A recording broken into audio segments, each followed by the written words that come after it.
Good morning to members of the public and members of this committee. It's a meeting of our ad hoc committee on the 2028 Olympic and Paralympic Games. So clerk, can we begin our proceedings by calling the roll? Councilmember Harris-Dawson. Present. Councilmember Price. Absent. Councilmember Soto Martinez. Here. Councilmember Jaroslawski. Here. Councilmember Padilla. Present. Councilmember Rodriguez. Absent. Councilmember Bloomfield. Absent. 4 members and a quorum, Mr. Chair. All right, we'll begin this meeting with public comment as we do all of our committee meetings. I'll ask the clerk and the city attorney to read the instructions for public comment into the record at this time.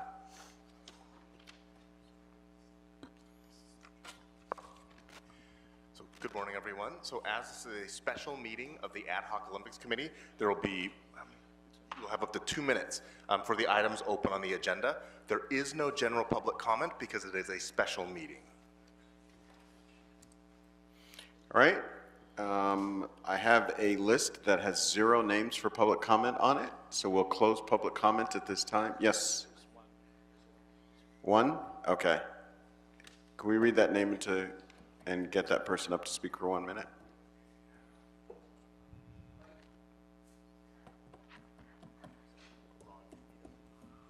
Is it Ron Cato? Is there a Ron Cato here? Ask one more time. If Ron Cato's here, please wave your hand. If not, Mr. Chair, I believe we can close public comment. All right. With that, Mr. Clerk, I want to begin with the consent calendar, which includes items 2, 3, 4, and 5. I'll ask the committee to adopt those items on consent. If we could read those into the record and call the roll, if there's no objection.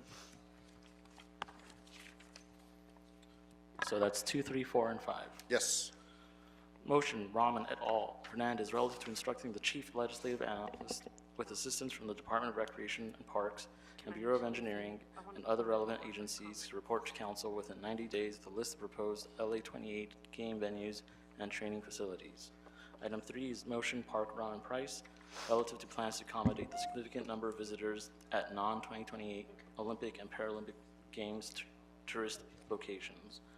Item 4 is motion, Padilla Rodriguez, relative to requesting the Games Mobility Executives Group, city departments, and related stakeholders to work with the Department of Disability and the Civil and Human Rights Enforcement Department to develop an accessibility plan that will ensure ADA compliance and enhance services at game-related sites.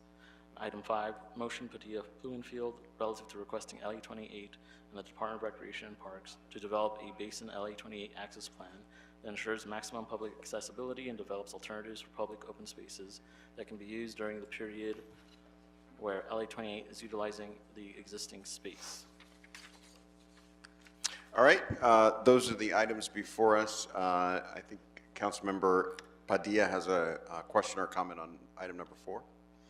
Yes, I just wanted to, for everybody that's in the crowd that plays a role related to putting together the Olympics, I wanted to mention that one of the reasons why I put together this motion where we're requesting for all related parties to work with the Department of Disability as well as Civil and Human Rights Enforcement Department to develop an accessibility plan to ensure we're ADA compliant and enhance services at game-related sites is because upon taking our trip to France, you know, it was a trip related to learning. And one of the things that we learned is that as you build these facilities out, it's smarter to think about ADA compliance on the front end versus the back end. As you build, you should keep that in mind so that you don't have to go back later for the Paralympics and then make adjustments. So that is where this stemmed from, and I am looking forward to hearing that as we build this out, ADA compliance is at the forefront of the conversation. And thank you. Thank you so much, Councilmember Padilla, and I was with you there in Paris for the Paralympic Games, and you know I appreciate you lifting this up because the Paralympic Games, as Councilmember Price, Councilmember Jaroslawski saw, I mean that's really going to be the thing that's groundbreaking in Los Angeles. We've had the Olympics twice already in this city. We've never had the Paralympic Games here, and so It's exciting for what that can be and what it can mean for the city going forward, and how it can raise consciousness about different the quality of life for differently abled people. So with that, I'll ask the clerk to call the roll on those items. Councilmember Harris Thompson. Yes. Councilmember Price. Yes. Councilmember Soto Martinez. Yes. Councilmember Yaroslavsky. Yes. Councilmember Padilla. Yes. Councilmember Rodriguez, absent. Councilmember Bloomfield, absent. 5 yeses, these items are approved. All right, now we'll go to our regular agenda, and agenda item 1, if we could read that into the record. Verbal update by LA 28 representatives relative to the 2028 Olympic and Paralympic Games. All right, I'll call up representatives from LA 28 to give a brief report.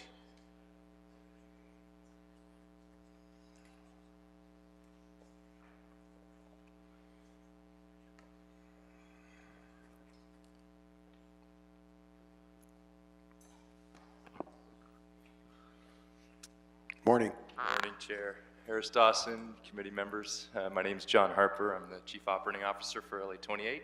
It's wonderful to see you again and be able to give you an update on our games planning process. I'm first happy to report that from a commercial perspective, we continue to feel very optimistic about our progress, our partnerships, and our efforts to create a fiscally responsible games. So far this year, we've announced 5 commercial sponsorships, and we are looking forward to welcoming more partners to our team and to our portfolio in the coming months. Last month, the IOC confirmed our medal event program, which is an exciting time because this will be the first time where more female athletes will participate in the games than ever before. And that's something that we're very excited about in our history. Just 2 weeks ago, our CEO, Reynold Hoover, proudly stood alongside Mayor Bass, Councilmember Price, E.D. Krikorian, and other key delivery partners as we all announced the official venues for the 2028 Olympic and Paralympic opening and closing ceremonies. The Olympic opening ceremony will be held as a dual venue celebration between the historic Memorial Coliseum and the stadium in Inglewood, otherwise known as SoFi Stadium. The Paralympic opening ceremony will take place at the stadium in Inglewood. Both the Olympic closing and the Paralympic closing ceremonies will be held at the LA Memorial Coliseum, an iconic Los Angeles landmark and one of the most storied venues in the history of the Games. And it will be, in 2028, will become the first venue in the history of the Games to host 3 events for the Olympics. At our last ad hoc committee meeting, we were grateful to receive your support to finalize our Olympic venue program.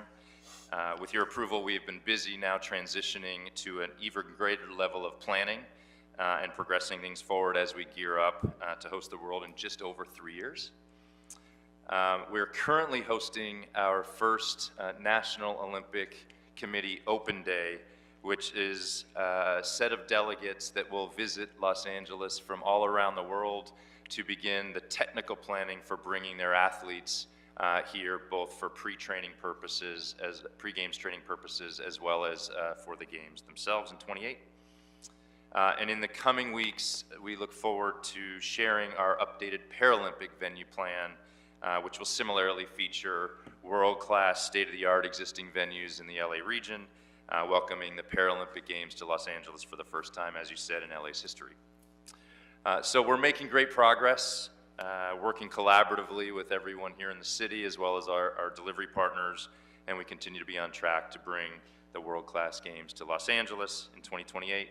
And of course, we look forward to any other items for discussion here today or moving forward in meetings to come. Thank you. Thank you so much. Questions or comments from members of the committee? Mr. Price. First of all, thanks for the update. Really appreciate the progress that we're making. On the venue program, you know, I've been a one-note Johnny on diving at Expo Park, and just wondered if we're making any progress in terms of that venue, the potential use of that venue. Yes. No, thank you, Council Member. Yes, our current plan does call for diving to be held at John C. Argue, and we're continuing to work through our plans both from a construction or design perspective, from an operational perspective, and from an economic perspective. And as we have further updates, we'll definitely share those. Thank you. All right, board members, Councilmember Padilla. I just wanted to confirm and check, are we still en route to see some renderings in June? Yes, as far as our games venue plan, yes. Once we get through our Paralympic venue plan announcement, then we're going to work through what those additional renderings would look like, and we're happy to share more about the Sepulveda Basin in particular, for sure. Okay. I was curious, who are the 5 new sponsors? Our sponsors we have that were announced, AECOM, so our AECOM. infrastructure design and delivery partner, SAFTA, which is our mattress sponsor, PennyMac, Archer, and Cedar Sinai. Okay, great. I don't know if, are we gonna go through the rest of the agenda items, or, because I have questions related to item 6, and I think maybe you're the person for that? Well, Rec and Parks is here, and they are gonna come up for those items. And I'm assuming you're gonna be sitting next to them in case something's relevant? Don't leave. Okay. No Well, then I'll wait. Okay. Mr. Price. Just another quick follow-up question. I read with a great deal of interest, last week I think you announced the taxi is going to be, the Aero taxi is going to be available. I thought they'd be taking more than, I think you only said 4 or 5 at a time. So this is really going to be a specialized sort of niche for those who can afford to pay, presumably. Any more details on that? Yeah, I think as the partnership was announced, obviously we're looking for partners who are going to bring more innovation and creativity to LA. That's part of our ethos, and we will continue to work with them to see how that will be able to be both showcased and to be utilized for the games. Our commitment, though, is to continue to keep LA moving and work as a transit, first games, and continue to work with our games mobility executives on that. Good, thank you. You're welcome. You mentioned earlier, and I would appreciate it if you could restate the date, because I missed it, that international delegations start to visit LA to make their preparations for 2028. Yeah, so they're here. Our first, we call them our NOC and NPC Open Days. It's an opportunity where a collection of NOCs or NPCs come and visit. We're currently on the ground here for our first one this week. So your first one is now, so people are here. Did you all experience any or anticipate any issues with travel bans or travel restrictions into the United States for various countries? Yeah, not that I'm aware of. No. Okay. Everything's been pretty smooth. We'd like to keep an eye on that as much as possible. Absolutely. Thank you so much. If there are no other Councilmember Padilla. Sorry, we inspire each other's questions. I was recently at a Play LA event, right? I was just kind of thinking the Olympics out loud a lot. And I'm curious, when will we start to see TV, social media ads related to the Olympics coming? Because not a lot of people are really aware of how close it is. Yeah. No, I think it's a great question. We are working closely with Rec and Parks and Play LA program to understand what the opportunities will be from a marketing standpoint as we move forward as part of the agreement that we have with them, not only to be able to helping fund the program, but to be able to make sure that it's communicated properly, and we'll work together with our marketing team. We've recently brought on a new CMO as well. We'll start to get engaged with the Play LA program as well. Oh, well, don't get me wrong. Like, I was gonna ask those questions in item 6, like, people who are participating in Play LA, there's no way of knowing that that's like Olympic money. Like, for whatever reason, the logo is not attached to its marketing. Yeah. But that's not really what I'm asking per se right now. What I'm asking is, like, when am I gonna, watch the local news and start seeing more Olympic ads? When is there gonna be commercials coming up in my YouTube stream related to Los Angeles being like the hub for the Olympics coming up? So I guess it's like a marketing TV question. Yeah. Do you know when that is? Yeah, beyond Play LA, just Olympics and Paralympics in general. Yeah, so that is No, not Play LA, the Olympics, the everything Olympics. coming. Yes, yeah, no, so that's part of our marketing calendar with our new CMO coming on board, and we've had a very focused approach to how we've been approaching the games that are upcoming, both not only for the games in LA, but what we're doing with Team USA leading up to Paris or leading up to Milano Cortina. So as we get closer and closer, that will start to ramp up more and more, and we'll be working not only with our own marketing assets, but our partners' assets as well. Okay, great. And then I did want to know, how are and maybe we can have this be part of the regular reporting, I think, in this committee. How are things going with your communications with LAWA and Metro as it pertains to doing things related to wayfinding as visitors come through?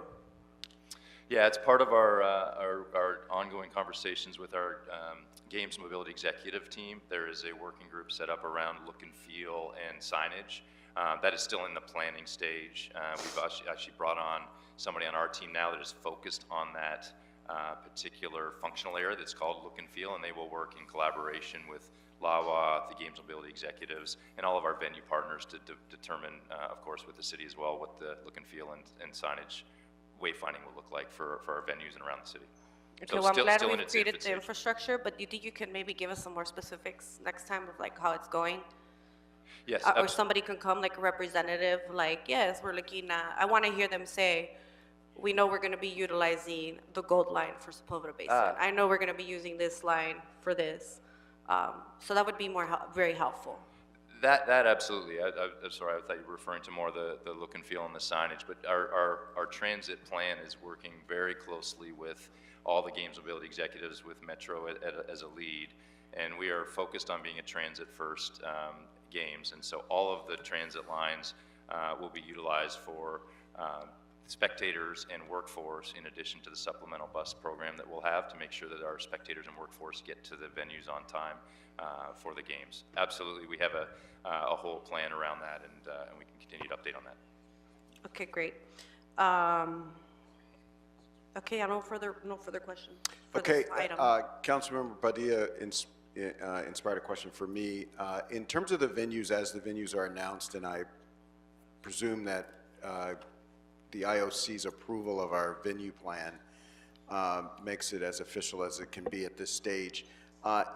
What are the rules regarding the city or the venues publicizing themselves at this time as Olympic venues? So when I go to Crypto, I see a big sign that says this is a 2028 venue with the rings or without the rings. I know the rings are controversial in the Olympic world. Yeah. But even the LA 28 logo, I mean, it would do the trick. No, it's something we're working on now. Now that we're finalizing not only the venue plan, but the further agreements that we'll have with them. We're going from our kind of a guarantee stage to our long-form venue agreements that will contemplate the ability to be able to do that vis-a-vis our commercial sponsorship program. So it's something that our team is actively working on, but it's all, I think, going back to the council member's question on how we're going to bring this to life, not only from a marketing perspective, but leveraging our partners to be able to do that. Excellent. All right. We've been joined by Councilmember Rodriguez to make 6 members of the committee this morning. Any other questions from members for LA 28? I do have one last question. Let me get Councilmember Rodriguez. Okay.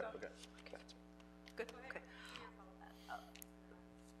Maybe this is procedural or for you, but where would we get the report related to the 3 community-based committees and what they've been up to?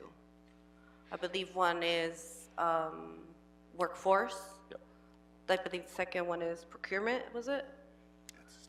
Sustainability. Yeah. Any update on what they've been up to, or when we can get an update of when they're going to reconvene? And yeah, that has been a part of our annual report, and I believe when that's taken up, we're in the process of answering a few questions from city staff around that, and I think we look forward to taking that up in the next meeting.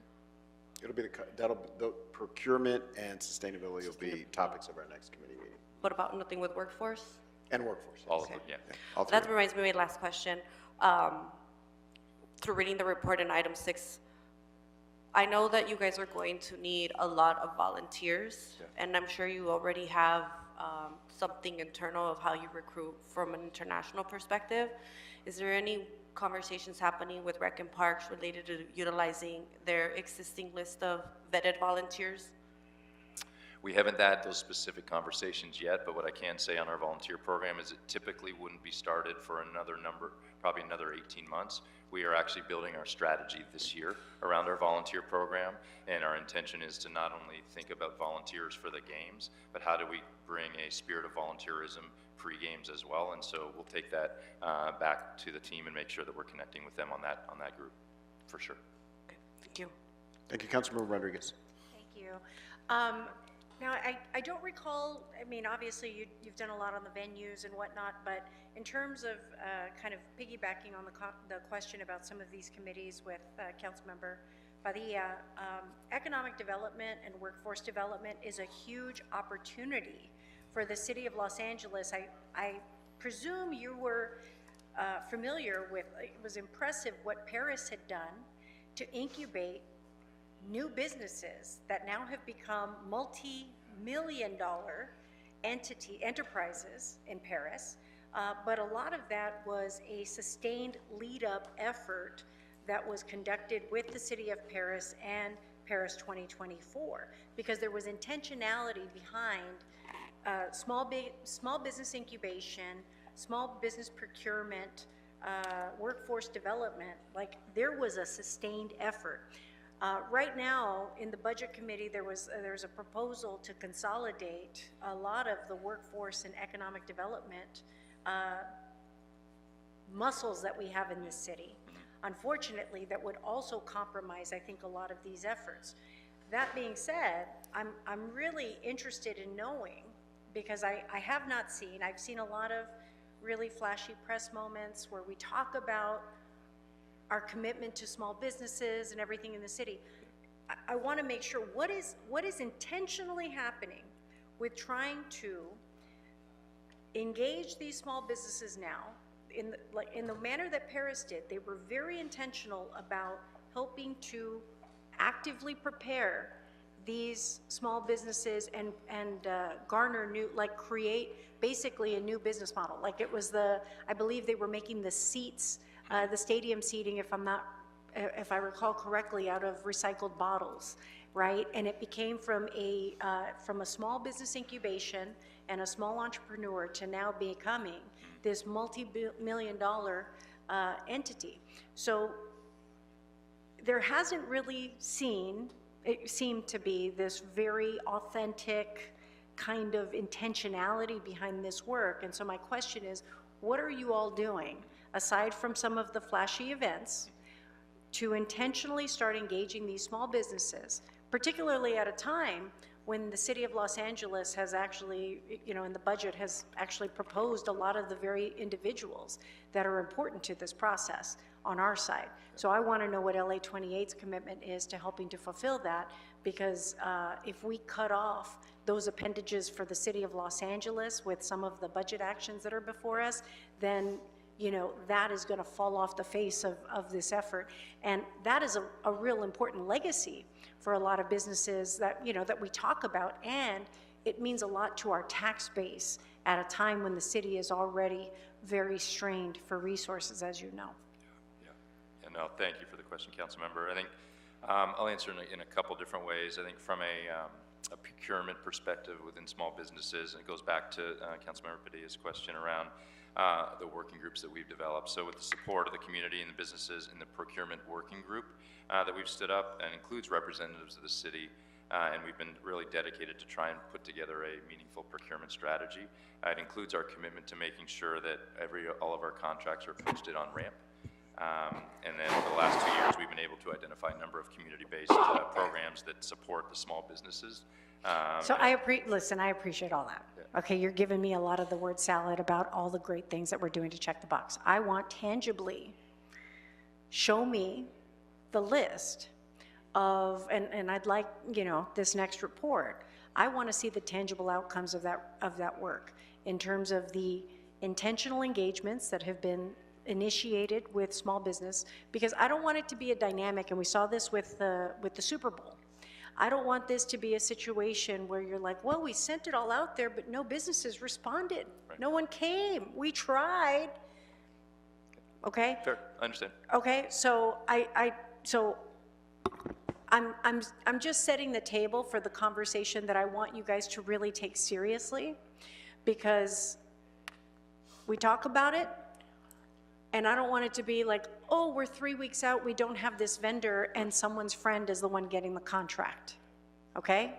So that is, if we're really gonna do this, particularly because we're talking about an Olympic Games with venues that are regional games, not just purely in the city of Los Angeles, we need to make sure that local businesses who right now are struggling, particularly given all the potential for tariffs and whatnot, there's an opportunity here for us to really work with intentionality to engage these small, these entrepreneurs to figure out how can we innovate and engage these business owners to be part, because we want to pay everybody lots of money and more wages and all that's all great, but there's a lot of businesses that need to survive so that we can sustain our tax base, or they need to grow so that they can build it, they can help build it with us. So that's what I want the next report to include when we talk about it. I appreciate everyone's everyone's got a commitment. We're writing commitments everywhere. It's great. Show me. Show me in the action, show me in the outcomes, show me with the intentionality, and that's what I'd like to see the next time we come together. Yep. Thank you, Councilmember. We remain committed to both the procurement strategy and local workforce hiring, and we'll bring more updates as we progress those strategies. Thank you. Thank you. And thank you for that, Councilmember Rodriguez. I would just add to that, we have to have a standard, because, to measure the outcome is too late, because the Olympic Games will be over if you measure just the outcome. Yeah. We need a goal, a commitment. This much of the business is going to be done with small businesses in this region, period. And some levers to make sure that that actually happens, or create some consequences if it doesn't happen. Because otherwise, I agree, a lot of announcements and ads in papers and, making presentations at meetings is different than, these are the contracts, these are the ones that we think small businesses can compete for, and here are the preparation items that businesses need to do, which businesses, by the way, I think I can speak for most council members, small businesses in all of our districts are asking us, what can I do to be ready? What can I do to be ready? And there isn't, I can tell them to go to RAMP, but they had RAMP 2 years ago. Like, that doesn't, that doesn't, that doesn't make them feel like I'm doing the work to be ready to compete when the contract comes out. So, I think that's going to be the nature of our conversation next month. And Mr. Harris Dawson, and to that point is, yes, everyone keeps getting directed to RAMP. Everyone keeps getting directed to, we've made it available. Yeah. Right? And there's all of the public press around, oh, we're doing this, and yet there's no follow through. Mm-hmm. And now what's being slated is the elimination of the very entity in the city that would essentially be part of helping to facilitate that. So I think, I need to see LA 28 really lean into this, because there's been a lot of, talk about it, but not a lot of deliverables. Mr. Price. I just want to add to that, not only goods, but also services. It's a challenge for us to be in front. Lots of professionals in town providing a range of services, professional services, that should be employed now. That we certainly demonstrate intentionality, I think, in good faith, and a sense of we're really making it happen. And so, support my colleagues on talking about goods, but also services. I think is something we should be mindful of. Thank you so much. Any other comments, members? All right, seeing none, thank you so much, Mr. Harper, and thank you, Councilmember Padilla. Just quickly. Just for good measure, yes. Maybe moving forward, that can be kind of like a standard agenda item, is I would request that we have like an update of, tell us about your collaborations with Metro, your collaborations with LAWA, and also you mentioned that it would also require us to incorporate asking city staff, so they should be here related to hearing what's going on with the 3 committees meeting and what they're saying, and just related to this, as it pertains to the future of RAP and the procurement, maybe it's time that we start kind of getting like a work plan action item of what we're going to do with intentionality to get our folks on there and learn how to use the system and then match it. So just some food for thought, but I do think that we should have those standard things so we can consistently see an update on the most important components of this. Thank you. All right. Thank you so much, Mr. Harper, for your presentation. Hang out a little bit because we're going to talk about Play LA. You don't have to hang there, but stand by. Sure. Thank you very much. And Mr. Clerk, we'll receive and file this item? No, we No won't action- receive and no file. action can be taken. Huh? No action can be taken on this. No action taken. All right, thank you. So our next items are around Play LA, so I'll invite Rec and Parks leadership to come to the table, and we're looking at items 6 and 8. 6, 7, and 8, and 9. Together, Mr. Clerk, if you could read those into the record, and then we'll hear the presentation. Board of Recreation and Park Commissioners report relative to the revised fiscal year 2023-2024 project plan between the City of Los Angeles and Los Angeles 2028 Organizing Committee for the 2028 Olympic and Paralympic Games for the city's youth sports program partnership. Item 7, Joint Chief Legislative Analyst and City Administrative Officer report, and Board of Recreation and Park Commissioners report relative to a request to approve the revised fiscal 2024-2025 project plan to accept funding allocation from the Los Angeles Organizing Committee for the 2028 Olympic and Paralympic Games and related matters. Item 8, Joint Chief Legislative Analyst and City Administrative Officer report, and Board of Recreation and Park Commissioners report relative to the Department of Recreation and Parks 2025-2026 project plan for the city's youth sports partnership program. And Item 9, Joint Chief Legislative Analyst and City Administrative Officer report relative to the Department of Recreation and Parks 2023-2024 revised project plan for the city's youth sport partnership program. All right? Good morning, committee. We're Veronica Polanco, Chief Can you Innovation pull the Officer. mic a little bit closer? This is better. Yes, thank you. Veronica Polanco, Chief Innovation Officer with Play LA at the Department of Recreation and Parks.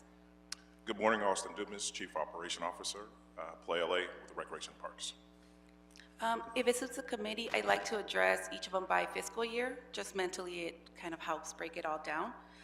So the Play LA initiative is part of the youth sports program agreement with LA 28. We are still committed to providing high quality, equitable, and affordable youth sports program throughout the entire city. Currently, we are at 90 pre-qualified sites, 30 recreation sites, 37 pools, and then we also offer the affordable Play LA programming to any family that attests to meeting the financial requirements. We have 55 able-bodied sports, 14 adaptive sports, of which 25 are Olympic offered sports and 9 Paralympic. Starting with item 6, with the fiscal year 23-24 project plan, when we concluded the year, we recognized that we surpassed the enrollment by 85,000 enrollments, and so that obviously caused an increment of cost. So that is a $4 million difference. So in our reconciliation, it was the first time we surpassed the projected enrollment, and so we were just trying to, the request is just to allow LA 28 to give the city the funds for the additional enrollment. Any questions on that item? All right. No, do you have more to report? Yeah, I can go by each year, Just but that's roll through it. Roll through it, okay. We're taking notes about what we're going to ask you, so. Got it. So for the 24-25 year revised project plan, the main differences were 2. We included additional community school parks. This is a program that we have in partnership with LAUSD, where we're activating playgrounds in park poor areas. So we incorporate that as part of Play LA with the programming. The second part of that is we initially created a soccer development program. Our pilot programs typically have about 20,000 budget. Because this program, it allows, I believe they've been here, our teams to compete in external tournaments to kind of develop their record and have that opportunity and pathway to participate in competitive level outside of the city. The cost was high. It quickly became apparent. Anyone that has a child and participates in travel teams understands how quickly that adds up. Our participants pay $10 a month, and so we really take on a lot of that. Our teams have currently received championship placement in several of them, so what we understand is the talent is there, but the opportunity is limited, so we're trying to address that with the soccer program. Under 24-25, we started with 4 boys team. We are expanded to 4 age groups with the boys, and then we have expanded to 8 now and currently doing tryouts for the girls team as well. The boys team is currently based at Obama Sports Complex. We're expanding to Whitsett, and then the girls team will kick off at Wilmington Sports Complex, and then we're looking to the Rio de Los Angeles for like the second expansion of the girls side. So the total amount for the 24-25 revision is $30,535,849 with a total enrollment projection of 217,000 enrollments. For the 25-26 project plan, what we did is really consider the type of pilot programs we are taking on. The pilot programs is the opportunity to try new things. What we are really focused on is looking past the game. So the programs we selected were, 1, the need in the community, and 2, what's sustainable. So we selected cricket because, I don't know if everyone knows, but we are one of the few cities that has a competitive level quality cricket field in Woodley. With that is a very strong community of support, and so they have committed, they've created with USA Cricket and the Southern California Cricket Association, have created a whole development team and nonprofit to support the City of LA and the cricket programming. So we're working with them now, and so that was one of the reasons we selected cricket. They're also committed to fundraising for the program to succeed post the games. The second one was pickleball. We already have facilities, the department has invested in renovation of some courts, very popular, but why we love it is because it's one of the few sports that can be played by able-bodied and adaptive participants at the same time. So it's very inclusionary, the rules just alter a little bit, but it's a way to really bring the community together. An extension to that too, it's popular with all age groups, so we see it as a win for the department. The third one is, with the success of the development for soccer, we're looking to have a basketball development program. It is one of our most popular sports. We know the talent is there, and we just want to ensure that we're creating these pathways to ensure that our children that participate in RAP have the opportunity to get scouted, scholarships, so much opportunity for growth. And so we believe in the program, and we will have the same model as the soccer, where it's regional hubs growing into like the bigger competitive teams. The total for the 25-26 project plan is a request of $33,125,000 with a total projected enrollment of 229,000 enrollments. Wow. Thank you for We stay busy. report. Anything for you, Mr. Dumas? Nothing to report. Okay. Questions, members? Councilmember Rodriguez. Thank you. First of all, I want to thank you.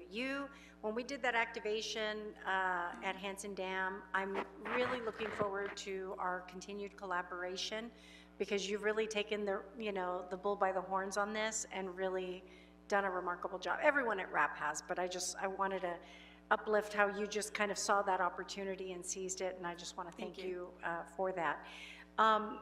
Equestrian programming, it's not kind of always accessible everywhere, but obviously it's an opportunity for us to make some very significant investments in exposing young kids to, that's another Olympic sport that if you look at the San Fernando Valley, Council District 4, and I believe 11, 4 and 11 have the facilities that could potentially accommodate. What is the status of the programming available for those communities to kind of activate those spaces and let people know that they're available, to ensure that you have the accessibility across the city? We're a city of 468 square miles, so obviously I don't know that Pedro has any horse facilities, but we certainly have them in a lot of the Metro and San Fernando Valley areas, and we want to ensure that we are doing our part to make that widely available and known. We actually just completed an RFP with that thought in mind, where part of the problem was if they're based, like currently we had it all in the valley, and so what that drive from Watts to the Valley is Right. a long one, It's right? tough. For a 45-minute lesson.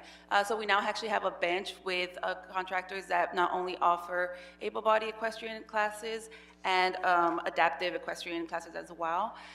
I think our biggest limitation is it's very popular, and there is always a wait list, but there's only so many slots within a clinic. Is there really, there's a wait list for it? Yes, and That's so even awesome. with our adaptive programming, like we've talked to the families where we're trying to be as equitable as possible, so they kind of understand and rotate which clinics they sign up for, versus like the quick parent signs up for all the clinics, right? And so they understand that because there is a community being built there as well. And so we try to be intentional about it, but it's the limitation of how many horses are available with the contractor, and we try to do different sections of it where some of them are still learning, interacting with horses while they're waiting for their turn to ride. But it is one of our more expensive sports, so I think we've been trying to figure out who would be a possible partner in extending it post the games. Because it's not one like we can buy equipment for. Right. What is your, so you said there's an RFP out for, We actually have a bench now. oh, okay. Oh, cool. So what is the capacity per generally? Generally, there's usually like about 6 horses, and then we do about 2 or 3 rotations depending on the length, if it's a clinic or a class, and so it just varies. Could we do, so and I understand what you're doing, but even just for that initial introduction, right? And just, hear me out. I remember I took my daughter to the LA Equestrian Center when she was probably about 5 or 6 years old. And it was a group of about 10, 15 kids at one time that were getting instructed about how to safely approach a horse, how to, like all the fundamentals about kind of that engagement, how to, get them to lift their hoof, right, just by the mere touch of down their ankle. So I say all that because I think even as an initial introduction, this could be it'll pique the interest for kids to potentially pursue those interests beyond. So do you have kind of a tiered introduction that you can look at for this purpose? Because 6 at a time in a city of 4 million, in a county of, 10 million? That ain't a lot. So how can we help create an environment? And that's actually something that could be mobile, right? So we could do it, for example, make it more accessible by signing up dates, because there are those that do it. And like I said, I know LA Equestrian Center had it. There's a number of ranches and whatnot that do kind of safety engagement, but it could be really cool for young people just to be in the presence of that animal, right? And just to kind of be exposed to it and pique their interest that perhaps if they do want to pursue it, then there's those other opportunities. But I think in that way, it's, because I think about, like, for example, Compton Cowboys, what they're doing, it just changes the dynamic by exposing them. And this is, we're in such a unique opportunity that I want to see how can we make it more widely available to go in South LA, right? To go, and in fact, like, are the Compton Cowboys, do they know that was a bench that was even offered, right? Because then that would be more accessible. So like since we're now talking about a broader region, even though it's outside of the city of Los Angeles, we're trying to make it as widely available as possible. Yeah, and with the bench, that's what we were aiming for. So we did reach out to vendors, both in South LA, even in the Northeast, that maybe not a drive to Pasadena for the east side is quicker than the valley, or from Watts to Palos Verdes is also a shorter drive, right? So we took that into account and did advertise to groups we knew of. I think your idea of like what we call them demos is we do it with other signature sports, but because we don't have any horses within our, what would you call that? We Our could figure it portfolio? out. We've got horse trailers. We've got, like, we could do this. Like, we could take it to Expo Park, or we could do, if you guys are going to do, like, that way we can just expose and engage more people, that we have a diversity of options. And we do that formula with other sports, so I think that's something we can definitely look into. Right. Awesome. And then my last question is regarding SRLA. And again, I don't know if that was, I'm trying to recollect. I know Rec and Parks was engaged with SRLA because we want to do again. not just limit our exposure and opportunities with the games to being limited to programs that exclusively were, conducted by Rec and Parks. And SRLA is at the school sites. They've got, a much bigger reach than even Rec and Parks does, and it's on the campuses of these middle schools and high schools. Can you talk to me about what the status is of the SRLA expansion in support of the program, what the commitment is from LA 28, and if anything has adapted as part of that? Yes, so Student Run LA is one of our partners in the marathon training. And SRLA, for those that don't know, is Students Run LA. Yes. And so what we do is commit to helping a marathon during the winter LAUSD break. The conversations we're currently having is some of the areas they're in are pretty dense and not exactly suited for long runs. So we're looking to create a version for summer when they're not active to really kick off the longer trainings where we would be able to pick up through the funding of LA 28 and that travel budget that we have, provide buses, pick up at certain locations and take them to our bigger venues, right? Like, do we take them to Handsome Dan? Do we take them to Griffith? And kind of create that cluster so then they feel safe, free, without the hassle of it's a whole marathon and closing down streets, but it gives them the opportunity to see different parts of the city. And so we're trying to coordinate that. We've been sharing data in terms of where they're clustered and what we're clustered and hoping to kick that off soon. Awesome. Okay, thank you. Thank you so much for that, and happy to hear you all are reaching out beyond the cities, because in South LA, it's Athens and Compton that people get access to horses, at least all the time that I know. Councilmember Padilla. Yes, I do have a few questions. I want to make sure I understood this correctly. You have now received $23 million for Play LA over the years? Approximately? We get certain initial costs budgeted, but the reconciliation was missing the $4 million. The revision, like that gap is there. And then the projected plan, it's at the end of each quarter, we provide data to LA 28, and at the very end, we reconcile the whole year.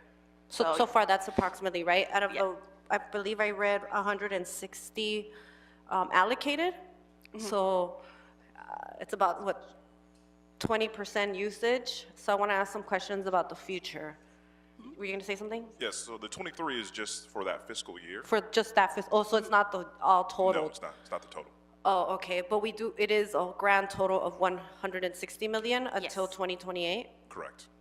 So do we know how much has been used up or needing to fulfill the 160? Yes, that is in Exhibit E. Okay. And one second. Exhibit E of which one? Of the 25, each of them has it. So Oh, what they we each have do it? is Okay. I kind only have of. it for one, that's why. Oh, okay. Okay. For the 25, 26, in Exhibit E, we show the 160, what we use every year, and then from there, show what's been usage. So through 24, 25, the remaining allocated amount would be, after this 25, 26 fiscal year, would be about 50 million Left till 2028. Correct.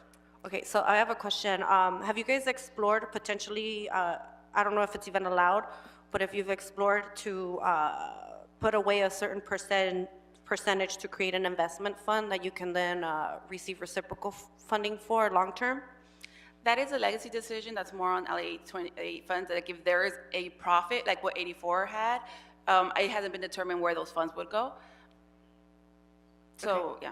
That's something that I would like to see, so watch me LA continue to talk about it, LA because I want to 84 see is- that. I mean, this is a good chunk of money, and I think if we created an investment fund, to have something, because even if it turns into something that gives us $500,000 every year, that's a good chunk of change for our department. I'm really, I love Play LA. I just saw a bunch of girls and a bunch of young kids playing at one of my local parks. The confidence levels in these children are up the roof. I'm so glad that we're doing this for this young generation of LA youth. Really happy to hear that your enrollment is higher than expected. I think it was by, 39% you guys reported? That's amazing. So I want this to keep up, right? I want our families to continue to know that there's stuff to do after school and on the weekends, and it's also an opportunity that gets parents and older siblings involved, right? And I'm really glad to hear that you're winning championships and that it's because you're winning championships, youth are traveling all over, and that there's an expense, and then, it's a good unexpected expense. But I did also want to ask one thing. I noticed in one of the sheets that some of the outcomes you guys kind of seek to report are related to athletics, right? Are they more interested in sports? Are they following sports? And then I know that you're now working with the schools on the community school parks. Through those partnerships, has there been any kind of discussion related to maybe trying to explore how sports programming and sport participation is also helping them either academically, like increasing a grade, or increasing their attendance, which is also seen as a positive outcome? We get those questions often, but we don't have access to LUSD's records, but we also service kids who are homeschooled, charter school, so it's a bigger lift. We just don't have that capacity. So we rely on surveys from the parents to kind of share that information. And you guys don't track it? No? Maybe we could do like a survey to your coaches or park directors on what they're hearing? That we could. Yeah, just so we could start getting some narratives. Okay, and then I did want to also lastly ask, so some of my conversations that I've been elevating to LA 28, specific to my region and what's coming, the skateboarding is coming to the Sepulveda Basin. So I have been pushing for Sheldon Skate Park to be a place where maybe the athletes can practice. So generally what I'm doing is advocating for rec and parks to be a place for athletes to practice and prep. I'm curious, how much work are you guys doing to push LA 28 to use your facilities for practicing for the athletes so that the universities don't suck up all of that attention? We have been sharing the availability and lists with the mayor's office, mainly the Office of Major Events, because I think we're looking to create a centralized database for opportunity, but that's a conversation out of the Play LA. I will say what we are doing, like for your example, skateboarding, it's one of our pilot sites. We are really pushing those sports that we have amenities for, and really trying to grow that as much as possible. But in terms of having conversations about what athlete use, same thing with the fan sites, like we provide the list, availability, weight, what we think we can do and carry out, but it's a conversation that's not in our scope. Okay, thank you for that. No further questions. Thank you so much, Mr. Price. Thank you. Thank you, Mr. Chairman.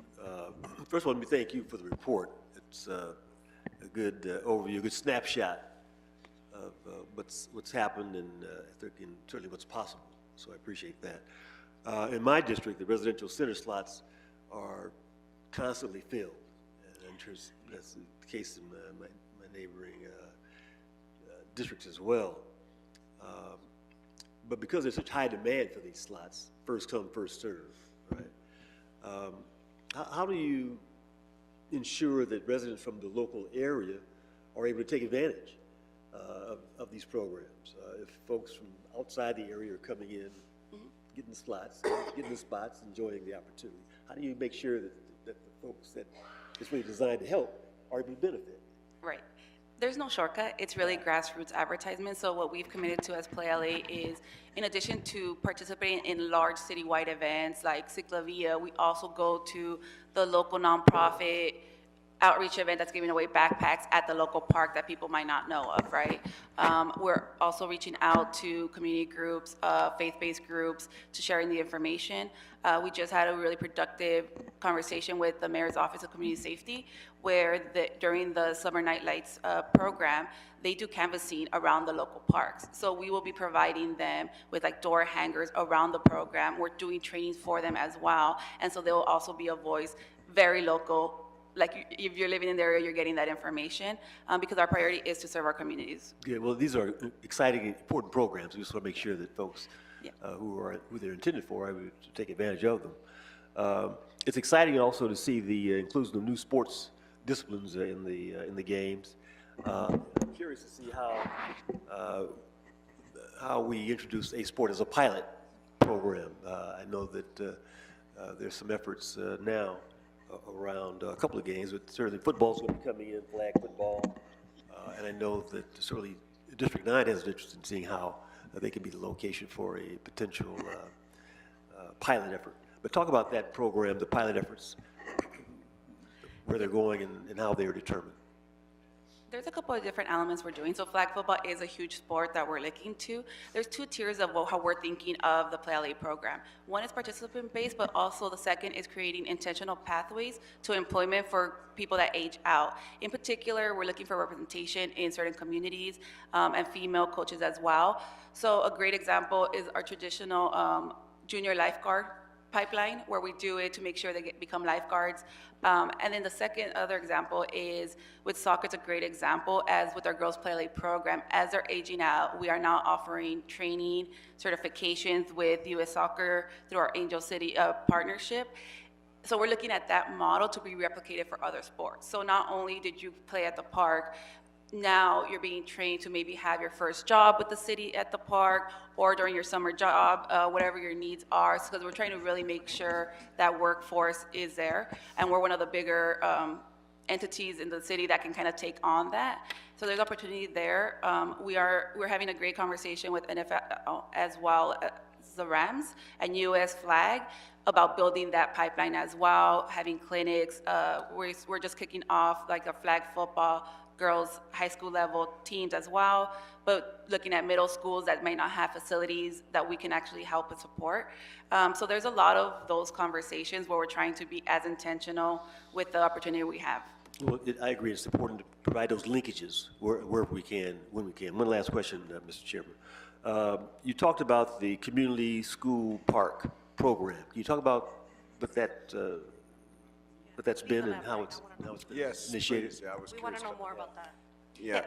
So community school parks, there's a formula to determine which sites don't necessarily have a lot of parks nearby. I believe it's within 2 miles.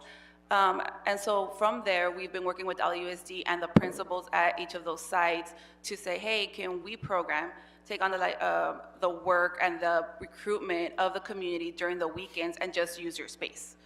So there's a lot of conversations around that, and it's a growing one. Have any sites been established yet? Yes, we have 10 current sites. Under the 25-26 fiscal year, we're adding 5 additional sites. Can we get a list of those sites? Yeah, I would have to get back to the full list. But Well, Yeah, please, we would all like that So one. if it's available, that's all, yeah. Yeah, and in the formula, so there's 2 miles distance is one thing, but also density. yeah, So if, 2 miles where a very small number of people live within that radius is different than 1 mile where it's extremely dense. So I would like to know how you factor in that as well. And again, I don't say these things to put more work on you all, but we also now have data sheets that can not only tell us the density of people, but we can identify the density of children or, people that would participate in Play LA. So that's something I would add, Mr. Price, to that calculation. and we can share that data with each council office as well. We have used that exact metric where these are how many kids are available, and this is a percentage that are being in the Play LA program, as well as the growth from the inception of Play LA to now. Well, we've been able to determine that about a third of the population in CD9 is under 18, and I just want to make sure that they're getting their bang for the buck. Thanks, Mr. President. All right, so we got Just for the Councilmember slide. Rodriguez, then Padilla. Thank you. I missed asking one additional question. I had introduced a motion about the martial arts and self-defense opportunities and training in the martial arts at Rec and Parks facilities, and I had talked about it for all ages, but obviously with Play LA, we wanted to ensure that it was available for 17 and younger. How has that been identified for implementation in terms of providing those martial arts classes? We provide a full list of the programming. So martial arts is a little harder in the sense of coaches. It's harder to pick up. So we are working with NGBs for certain ones like judo to kind of increase the offerings. We did explore some of the self-defense nonprofits that were suggested, but got limited response with that. So we're very open. Like I think if the communities need, with the Play LA funding, we can do all sorts of martial arts. Okay, so at this time, we really don't have, you said you had, was it judo, is that what you said? We have judo, karate, taekwondo, Jiu-jitsu? those are the 3. Or just those 3? Okay, and, but it's not widely available at this time, so we got to figure out if there's other possibility. I mean, honestly, going back to even the conversation around like some of the small business procurement, you've got a lot of coaches and folks that are out there that can teach these classes. Yes, however, there's two, one of the reasons for the 25-26, there's an item that we're looking to increase certification for our staff. Two of Right. the hurdles we face is geographically. So certain sports, the coaches aren't in the area we need them to be, and so their willingness to travel for once or twice a week is one of them, and the second is the specialized sports. So judo is not. I think they're out there. I think you've Yeah. got a lot of areas that are teaching these, like, and they're for, you know, they're for-profit businesses, but that's part of the other procurement opportunity is there's coaches all around the city, all around the county that could get the youth sports certification, right? And then ensure that, like, that's another procurement opportunity where we're now making sure that small businesses and small business procurement is happening as part of this process. So I think, let's talk about this, because I really feel like that's an opportunity for entrepreneurs to actually be part of training, you know, making it available. It could be in, you know, I know a few gyms in my district, for example, that teach Taekwondo. Like those are martial arts that, you know, we could expose young people to, and they can have them accessible and available at a parks facility at a nominal cost versus signing up for, you know, for the for-profit. So there's an opportunity to ensure that we can do both. And we are exploring, especially with our national governing bodies partnerships. Right. We're looking to leverage certifications for cost, because the reality is for specialized sports, a coach can make more in the private sector than with us. Of course, And but so we're trying to but- build that momentum. we don't ask, we don't get. And I think Right. it's an opportunity for us to open it, particularly as the economy is as fragile as it is. Don't underestimate that people are eager to kind of look for additional opportunities to impart the experience of their sport. They're very passionate about it. So I think, and I think it's something that, again, is widely accessible, because you've got these gyms and, you know, these professionals that do professional training all around the city, if not all around the county. I mean, they're everywhere. So I think it's a really unique opportunity for us to do that. Thank you. Councilmember Padilla?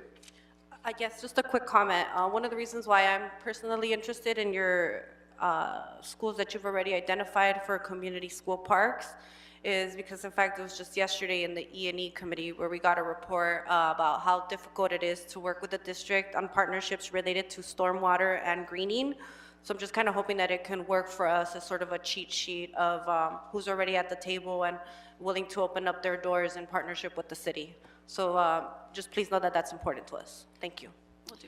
Thank you so much for your report on this. I have a off-the-wall question, and then I have one that's more pertinent, I think, and pressing. So I understand Play LA is for young people, and that's the target of Play LA. But one of the things that I observed in Paris was Tai Chi in the early morning for seniors, and I just wonder if that's something that we can talk to LA 28 and others about, because it broadens out who's involved. And, you know, for one of them, look, this is a great benefit for families, a great benefit for young people, great benefit for the city. Our facilities get used. You know, it helps create community safety, a sense of community. But involving seniors in a very specific way, I think, is something that could be attractive to us, particularly in the early morning hours in all of our facilities, or as many of the facilities where we can host it. And then my second thing, so we'll come back to that. The second question is, you know, we have incredibly popular program, waiting list, which I don't understand why we have waiting list. I feel like we should be able to figure that out, especially not waiting list 2 years in a row.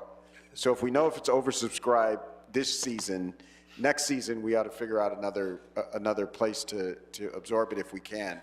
But you know, when I'm at the parks and people are enjoying it, they have no idea who's paying for it, no idea it has anything to do with the Olympics at all.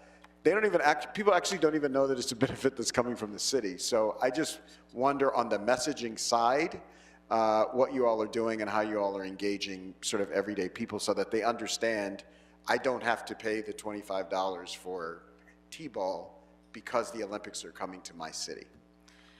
Yes, there's a lot of conversations around that. So up to this point, PLA was really trying to just build a name for itself.